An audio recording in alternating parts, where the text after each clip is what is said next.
This video is brought to you by Keeps. Stick around to hear more about the discount they're providing to the entire upper echelon community. Okay, today is a wild story about a series of completely bizarre lawsuits culminating in a deliberate attack on the livelihood of about a dozen different channels, including a creator named Sid Alpha, whom I consider to be a personal friend.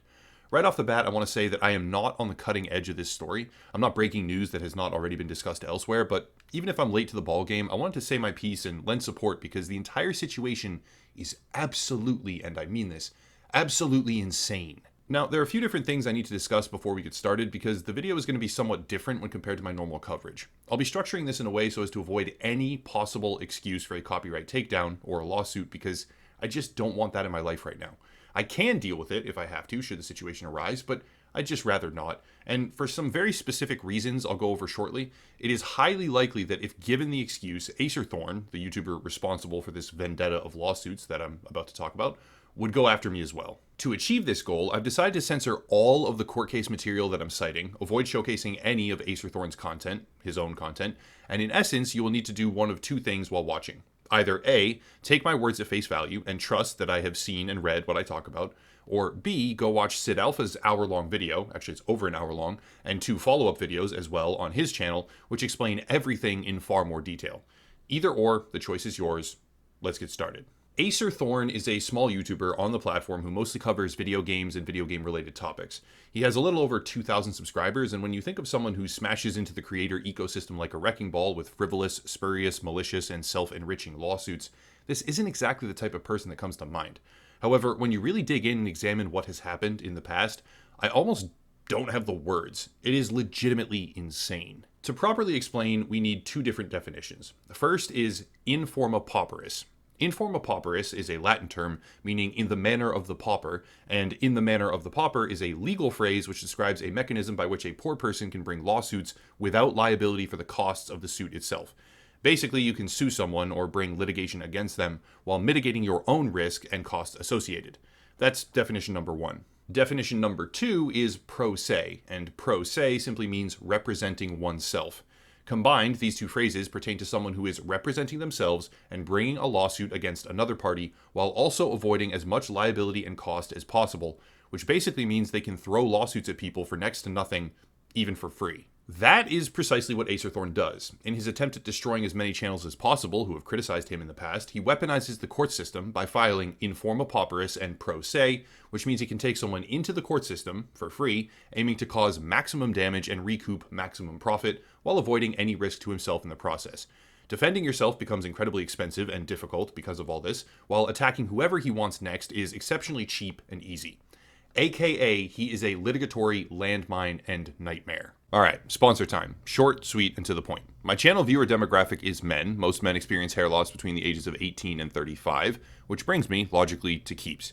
Keeps is a hair loss prevention treatment that has more 5-star views than any of its current competitors. Offering generic versions of the only 2 FDA-approved hair loss treatments on the entire market, you can order and get treated directly from your own home, no doctor's visit required, with a cheaper price tag when compared to alternative products. On top of that, for a limited time, using the link down below in the description, you can get 50% off your first order. Again, that's 50% off your first order if you click the link down below in the description.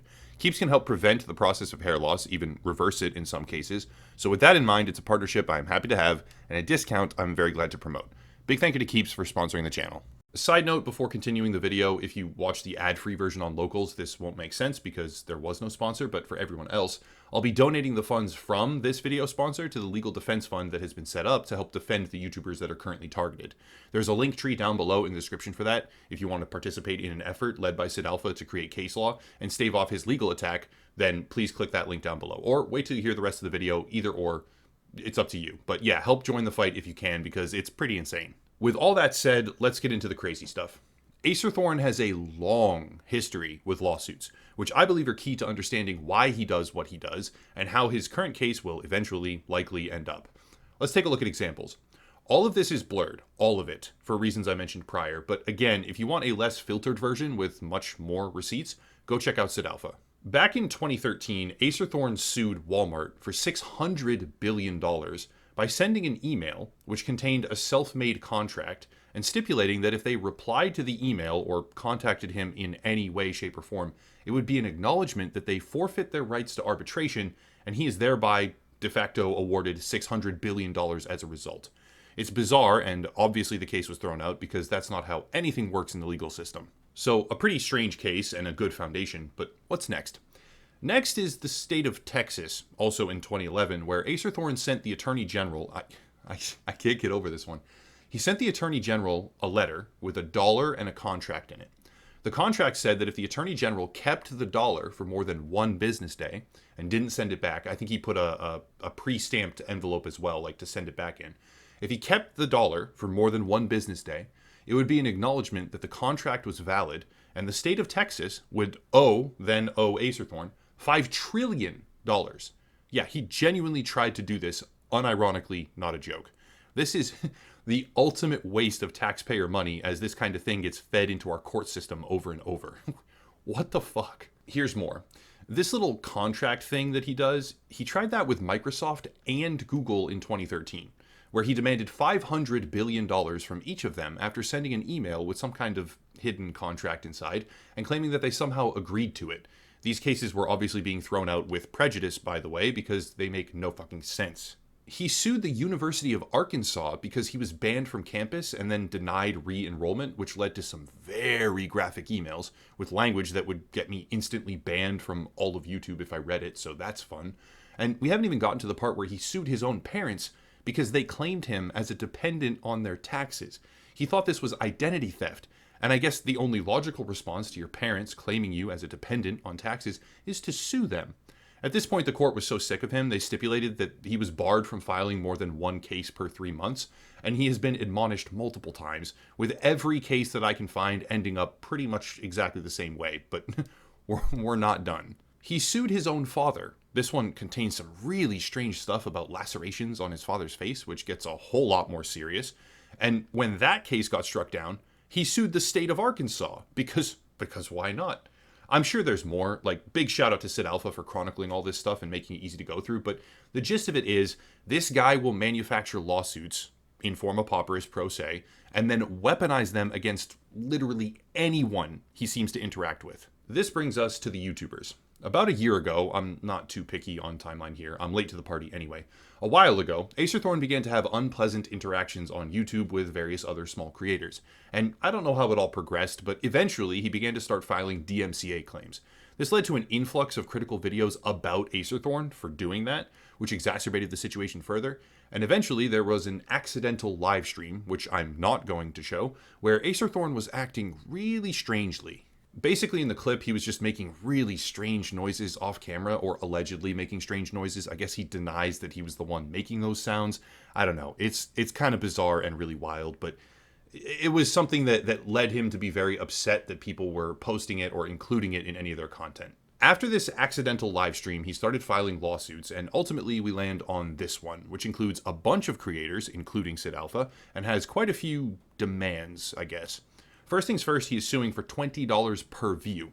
That part applies specifically to Sid Alpha, which makes it a multi-million-dollar lawsuit just right off the bat. Next, applying to all of the creators on the list, he is attempting to get YouTube, Alphabet, aka Google, Discord, and Twitch to permanently remove all infringing content, but also, this is the kicker, permanently delete all accounts for the YouTubers named in the suit. He wants to ruin them with as much personal enrichment as possible and make it so that they can never come back on any of these platforms. Now, there is more to this story, and even an hour-long video from Sid Alpha probably didn't cover everything, but I'm talking about serious stuff right now. Trying to pay people to dox enemies, making videos calling directly for a mass reporting campaign against an unreleased video. I'm sure there's more, but the most important thing is to stave off the current attack. Acerthorn wants to bar these YouTubers from ever making new accounts again, and is attempting to extract millions of dollars from a pretty large group of people simply because they criticized him. And the most damaging part is that he does this in forma pauperis pro se, which means that his attack is incredibly easy, but their defense is incredibly difficult. Now, I will say that he has some fundamental knowledge of the court system. Acerthorn is good enough at doing this after years and years of practice, to where he is able to navigate things himself, but with that ability comes a vindictive desire to drag people through the court system, nearly always pursuing maximum damages, or $5 trillion against the state of Texas, for things that make absolutely no sense. And this time he happened to target a friend of mine, so here we are. I have no doubt, by the way, that this group of YouTubers will inevitably win against Acerthorn, but I also believe a message needs to be sent. Sid Alpha has announced his intention to countersue. He is leading the charge, so to speak, on that. And I would like to lend my voice and support to that effort because someone who is able and willing to weaponize the court system in such a wasteful, damaging, and unnecessary way absolutely needs to be put in their place. Like I said earlier, I will be donating the money I will get from the sponsor for this video. I have linked the legal GoFundMe down below in the description. I'll post updates to the case when they arise because it is bizarre, absurd, and baffling as a saga. It's basically one man's battle against reality, everyone, logic, you name it. But yeah, I wanted to explore this because not only does it target a friend of mine, but it's wild, and it's a whole bunch of YouTubers that are basically just being dragged into the line of fire. I mean, it's crazy. That's it. If you want to support, there are links down below, primarily locals and Patreon if you enjoy the content. Also Odyssey, which is just a YouTube platform alternative. There is merchandise, social media, another YouTuber to check out, and Keeps, the sponsor, but I'll cut it there and stop rambling. As always, thank you all for watching, and have a nice night.